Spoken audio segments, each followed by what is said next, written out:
আসসালামু আলাইকুম ওরহমতুল্লাহি ওবরাকাতু। আপনি টাকা পয়সা পেয়ে, আপনি সন্তান সন্ততি পেয়ে কি আল্লাহ সুবহানাহু ওয়া তাআলাকে ভুলে আছেন?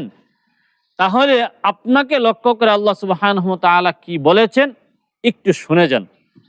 আল্লাহ সুবহানাহু ওয়া তাআলা পবিত্র কুরআন মাজিদের সূরাতুল মুনাফিকুন 63 নম্বর সূরা 9 নম্বর আয়াতের মধ্যে বলেছেন, ইয়া আইয়ুহাল্লাযীনা আমানু, হে ঈমানদারগণ, লা তুলহিকুম আমওয়ালুকুম ওয়ালা আওলাদুকুম আন যিকরিল্লাহ, তোমাদের ধন সম্পদ এবং তোমাদের সন্তান সন্ততি যেন তোমাদেরকে আল্লাহর জিকির থেকে গাফেল না করে, অমনোযোগী না করে।